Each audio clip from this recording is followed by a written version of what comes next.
Please join me in welcoming Senator Graham, our friend and ally, and thanking him for his extraordinary leadership.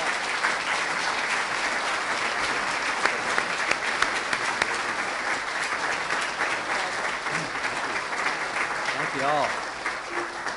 Thanks. Okay, good. Senator, from the global... The world has shrunk, hasn't it? Yeah. Here we go. USGLC, 2 pieces. Thank you all. From South Carolina. Thank you very, very much. Advisory Thank you all so much. I appreciate it. Thank you very much. Thank you all. Well, I'm from the federal government. I'm here to help you. Good. Thanks God you laughed. I said that to one group. Nobody laughed. And I said, what do you do next? My hope is that the Congress can rise to the level of the kids in the video. I'm not optimistic. Have you been following the Congress lately? Pretty screwed up from a distance. Even worse when up close. But we'll always muddle through. We somehow do. Just one, I'm going to give you an update about the way forward on the legislation. I know all of you are interested into the foreign operations account, what will actually happen and how it will happen. You know, you deserve that. You spent time away from your families and your businesses. You're volunteering to come out to help me sell the idea that America is broke, but we still have to invest at the same time. And it is less than 1% of the budget. We've reduced foreign operations account this year compared to 2011. The overseas contingency operation account is included, but is considered offset spending, offline spending. We'll be coming home from Iraq and Afghanistan. I just want us not have to go back. I want to come home, but I want partnerships to make sure that Afghanistan never goes back into the darkness. So when people ask me about why should we be involved, a quick story to remind Americans of is what happens in a faraway place called Afghanistan. When the Russians left, the Taliban filled in the vacuum. They invited bin Laden in, General Cartwright as their honored guest, and the rest is history. What has it cost us in terms of dollars to deal with the attacks that were generated in a faraway place called Afghanistan? Have you been to an airport lately? We've spent probably $1 trillion revamping our government to deal with an attack generated by 21 people that cost less than $1 million. When you look at the rate of return, the attack of 9/11 by al-Qaeda operatives against the homeland was probably the greatest rate of return in the history of warfare. It cost less than $1 million to plan and execute, and it's fundamentally changed our way of life. But here's the good news. What they're selling, most people don't want to buy. And the goal is, quite simply, to give capacity to those who have the will to say no. Now, how do you do that? Sometimes you send in the Marines, the ones in the red coats, yeah. I'm just glad y'all on our side. That's all I can tell you. I'm an Air Force guy. I'm a bit afraid of y'all. I went to a Marine base and everybody was going hua, and if it flies, it dies. And I gave the Air Force response, which was, have a good day.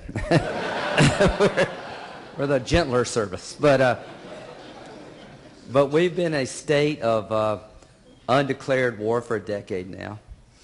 Hundreds of thousands of troops have left, fighting in Afghanistan and Iraq. As I speak tonight, we have special forces operators throughout the globe trying to defend us here. So that's one aspect of dealing with terrorism. Killing bin Laden was emotionally satisfying, and it is good to know that America will never cease in her desire to bring you to justice if you hurt us. So President Bush and Obama both deserve great credit for following bin Laden.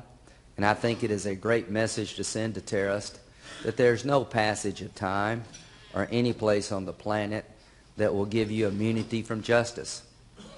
But that's only one piece of the puzzle. The account that we're talking about tonight is the other tool in the toolbox. We're spending hundreds of billions of dollars in Iraq and Afghanistan on military operations. And the civilian side of the equation is literally a drop in the bucket. Have you heard of clear, hold, and build? The Marines and the Army do the clearing. But the holding and building is a partnership. And I've seen it firsthand. I've been to Afghanistan at least a dozen times, working on a thing called the rule of law. Have you ever heard of that? Well, a lot of people have only dreamed of it. And think about it this way. Would you lay down your gun if you thought your family, because of the last name, could not get a fair shake from the police or the judiciary? Militias are formed throughout the world when the government has failed in the eyes of the people. So the rule of law is a simple concept, very difficult to achieve. If you ever find yourself in a courtroom or before the police, you have to believe that you're going to get a fair shake. Simply stated, the rule of law, when it works best, that you'll be judged by what you've been accused of doing, not your religion, not your tribe, not your political affiliation. That's hard to achieve here. And when that is missing, ladies and gentlemen, people protect themselves in different ways. So I've been to Afghanistan enough to know one thing that should give everybody in this room encouragement. All things being equal, the Taliban are not well received or respected by the Afghan people. There is no desire by 80% of the Afghan people to go back to living like the Taliban would have them live. Has anyone ever been to Kabul?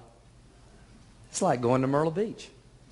It really, I mean, you know, that's kind of flippant, but it's just unbelievable the amount of wedding halls with the bright lights and just the activity in Kabul, surrounded by terrorist activity too. But I've seen the city go from being a dark place, when you fly over at night you could see one or two lights, to being blinded. In Kandahar, the spiritual home of the Taliban, once the Marines came into Helmand province and moved over to Kandahar, people are beginning to come out of their houses, particularly young women, and re-engage each other. This account, called the Foreign Operations Account, is $44 billion. It's 7% below what it was in 2011. And it is all the money we have to engage the world without dropping a bomb on you. And ladies and gentlemen, there has to be more options for America than just military force. So the USAID accounts can do more to hold and build than a brigade or a regiment. I've seen it up close. The rule of law programs that were started right after the invasion of Afghanistan were disjointed. Where there's lack of security, it is almost impossible to have political compromise or the rule of law. But once that security has been gained, if you don't provide governing capacity pretty quickly, people lose faith in you. I have seen with my own eyes a collaboration between the international community, the civilian-military partnership, unlike anything I've ever seen in my adult life. There's a rule of law program in Afghanistan called the Council of Deputies. They meet once a week. And every alphabet soup agency in the government sits down with their counterparts in the international community and the military, and they vote as a group of where to spend the money. They pick what province they want to build a courthouse in, what province they want to help with prosecutors. It is a collaboration that is paying dividends. The military provides the security, USAID, Department of Justice, Department of State, U.S. Marshals provide the mentors and the money to establish the rule of law. If you take that off the table, we will fail. People ask me, Tony, why do I care about this? I never want to see my country attacked again because we took our eye off the ball. And here's what you need to know. We may be attacked again anyway. But when they write the history of these times in which we live in, let it be said of everyone in this room that you did the best you could to defend America. And to those who say we can't afford to spend 0.5% in developing programs beyond the military to help people help themselves, then you're the most short-sighted people in history. We have been down that road before. The 20s and 30s are repeating themselves as we speak. Give Hitler just one more country and he'll be okay. He really doesn't mean what he says. Fortress America, isolationism swept this country after World War II. Stay out of what's going on in Europe. That's their problem. Ladies and gentlemen, I am here to tell you that what happens in Afghanistan, you know better than anyone else, can be our problem. So we have the legislation, the Foreign Operations Bill, included in 3 other appropriations bills. Senator Mint is right to object to this process. We're jamming together appropriation bills that have nothing to do with each other. We haven't passed appropriation bills in a normal way of doing business in about 5 years. Republicans are to blame too. We haven't had a budget in this country for over 900 days in the Congress. We're running the place in a way that should... We're at 9% for a reason in terms of public approval. But who are the 9% and what do they like? So, I am embarrassed that we're not doing better. And here's the bad news. The world is too dangerous for us to act this irresponsibly. So, we will get somehow, some way, a funding stream for the federal government to continue to operate after Thanksgiving. And hopefully we can find a way to continue the government to operate through next September. Our goal, and I need your help, if we do a continuing resolution to make sure that the foreign operations account is adequately funded and the changes we've made to this account stay in the legislation. Has anyone ever been to Egypt? They're going to have an election in several weeks. This will be the first democratic election in 6,000 years in Egypt. Don't let it pass. Are you worried about the Muslim Brotherhood? So am I. Well, let's help form political parties so that the people who disagree with the Muslim Brotherhood will have a voice. That takes engagement. That takes money. So one example of why we better pass this bill this year is if we don't help the Arab Spring, it can turn sour. There are elections in Tunisia, Libya, and Egypt. The election in Egypt will define the Arab world for decades. And that will not be brought about by military force. We have $3 billion in aid to the Egyptian army, another $1 billion for their economy, and I just want to stay involved with the army. If it were not for our relationship, General Cartwright, with the Egyptian army, they would have been slaughtered in the streets. So, one final thought. If we don't lead, who will? Go down the list. The UN? China? Russia? Iran? Show me a substitute for American leadership that would secure your children's future. I'd love to have a talk with you. I can't think of one. So if you really do believe it is our destiny to lead the free world, and I believe it and I embrace it, then 0.5% of the federal budget needs to be spent and helping people help themselves. If you believe as a people, a Judeo-Christian nation, that our faith compels us to help our fellow man, then the $8 billion we have for all of Africa is something we should muster the political courage to do, even though we're broke here. It is not lost upon me the economic times in which we live. I readily acknowledge to my fiscal conservative friends and allies everything should be under the microscope, including reducing defense spending. I am not adverse to making the Defense Department more efficient and spending less money when it's smart. I'm not adverse to rearranging the foreign operations account so the money doesn't go to a bunch of thugs and dictators, it goes to the people. I'm not adverse to putting conditions on the money to make sure it's not used to make the world a more dangerous place. What I refuse to do, ladies and gentlemen, is to withdraw and throw my hands up and say, we can't afford to lead the world. Ladies and gentlemen, the world cannot afford for America to withdraw. If you believe as I do, this is our destiny, then let's fight like hell to make sure we shape the world in a way that will make your children and grandchildren's future not only bright, but prosperous.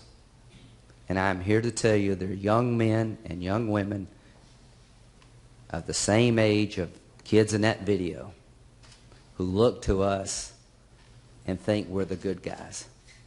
Let's don't let them down.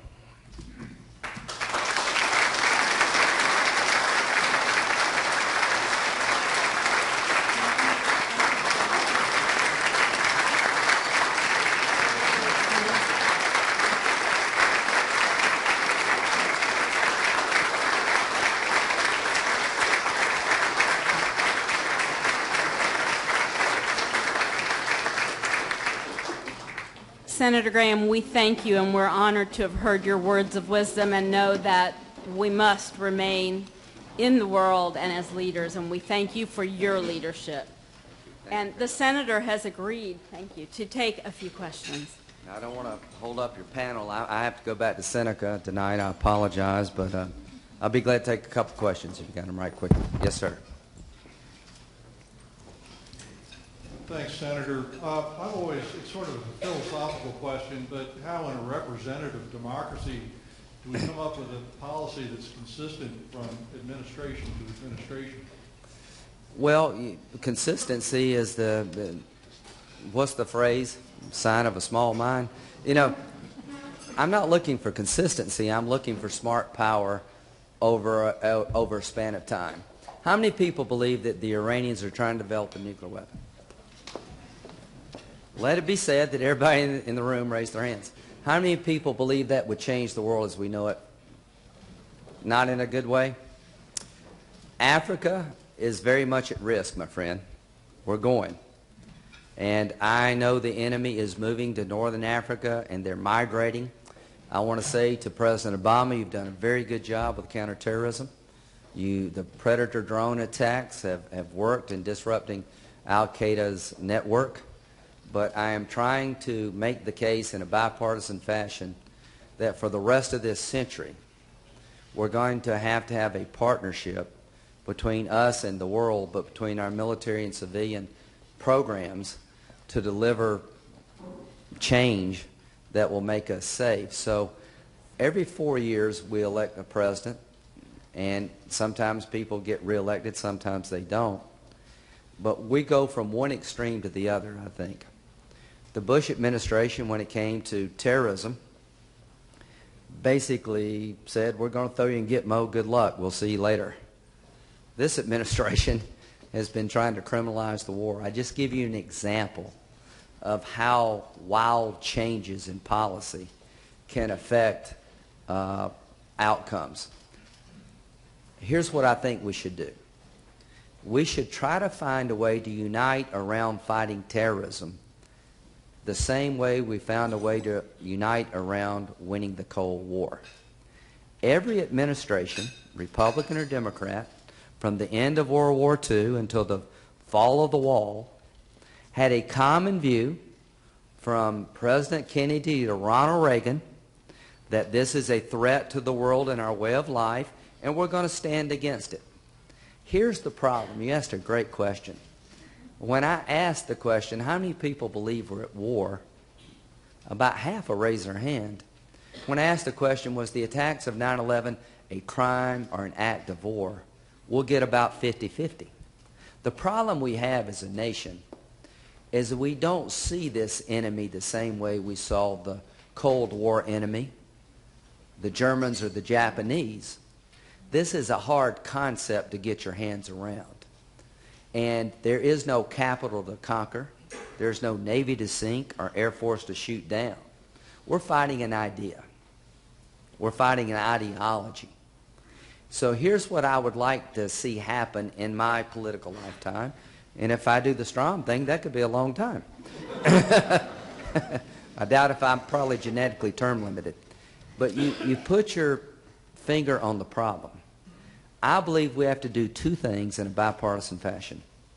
Change our laws and our ability to gather intelligence and use special operations, CIA operatives, the military, to keep terrorist networks disrupted. Because mutual assured destruction prevented a nuclear exchange. The people we're fighting today could care less if they get killed. They just want you to go with them. So that won't work. So the way you keep this enemy off balance is that you gather intelligence, you kill or capture. So that's one way to stay safe.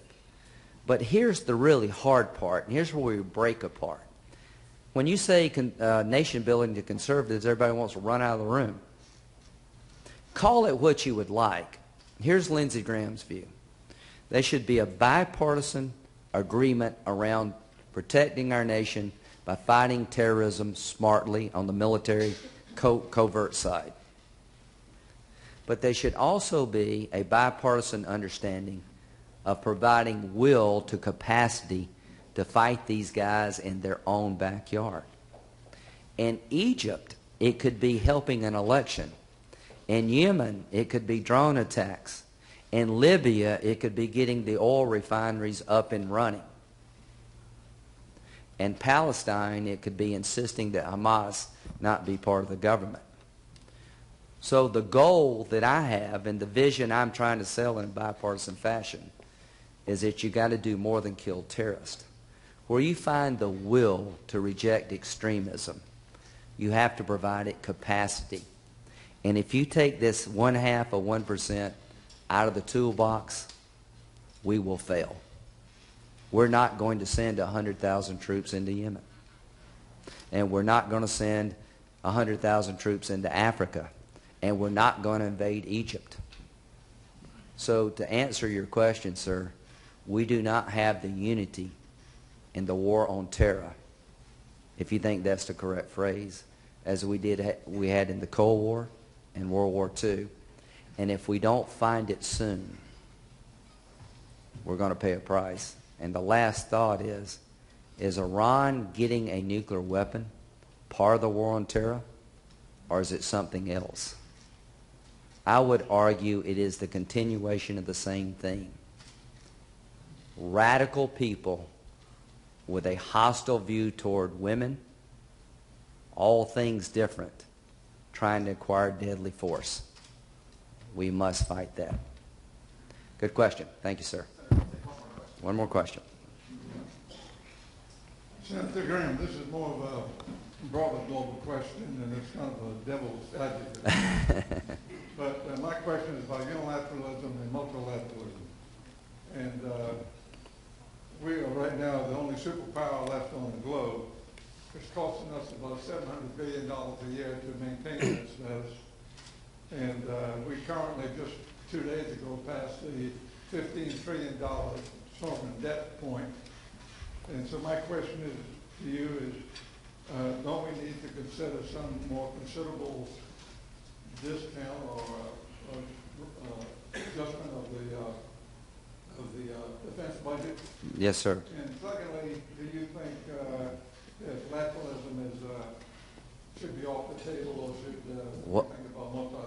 Okay. Well, let's talk about the budget very quickly, and I don't want to stand in the way of the panel. Why did Willie Sutton rob banks? What did he say? That's where the money is. Well, I can tell you, you can do away with the foreign ops account. You're not going to balance the budget. You're going to deny our ability to make smart decisions in defending ourselves, quite frankly, for no good reason. Should the military Department of Defense budget be on the table when it comes to reducing spending? Yes, 1,000 times yes. I will work with Leon Panetta and this administration to reduce spending on the defense side by $400 billion over the next decade. I think that's achievable. That means we're going to have to reduce the number of troops in a smart way, and we're going to have to make the Pentagon work more efficiently. Have you ever heard of cost-plus contracting? Well, the reason these weapon systems run over and cost so much is because the longer it takes to develop the weapon and the more you make, the more you get paid. That's stupid. We need to replace that system where we can with a fixed price contract where you have skin in the game, you have an incentive to get it done right. You get a bonus if you get it done under budget, and if you go over budget, you lose money. Simple things like that. Any TRICARE recipients here? Now, I'm going to get everybody going on this one. All right. Now, in 2 years, if I don't get court-martialed, I'm going to be a retired colonel in the Air Force Reserve. Sorry about that. Yeah. I've had worse problems. But we haven't had a TRICARE premium adjustment since 1989. 15% of DOD's budget is going to be health care for the retired force in the next 20 years. To my retiree friends, let's look at adjusting premiums in a way that you can handle. And if you're an enlisted person or an officer, retiree with a lot of health care bills, we'll give you a pass. But when Lindsey Graham retires, I can afford more in TRICARE premiums. My belief is you never stop serving. So I'm willing to put everything on the table on the defense side, just as I am on Medicare, Medicaid, and Social Security. If you want to balance this budget, go where the money's at. 53% of the budget's entitlement spending. Another 9 or 10% is interest on the debt. How many people believe that we're going to have to adjust the age to retire because we all live longer? Well, why don't we just do it like Ronald Reagan and Tip O'Neill? So, sir, I will put the Defense Department's budget under scrutiny, but one thing I will not do, I will not destroy it. If the super committee fails, and if I'm a betting man, I'm not optimistic right now, that the $1.2 trillion they're trying to achieve in savings is a drop in the bucket of what we need to do. And one of the ways to get that $1.2 trillion, if they fail, is to take $600 billion out of the Defense Department.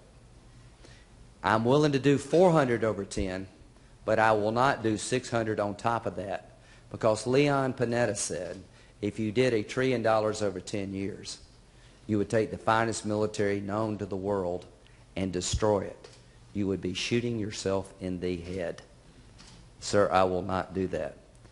You've got to understand, in the next decade, NATO nations, whether you like it or not, are going to be spending less than 2% of GDP on their defense forces. You're looking at a British Army of under 50,000. You're looking at a British Navy of 38 ships. I wish I could change that. But when you look 10 years from today, the capabilities of our allies are going to be less, and that means there's a more burden on us. So I will push our allies to do more because they should. But the one thing I will not do, sir, in the name of balancing the budget, is create an imbalance in the world where the bad people are able to roam the planet because we were a penny wise and a pound foolish. God bless you.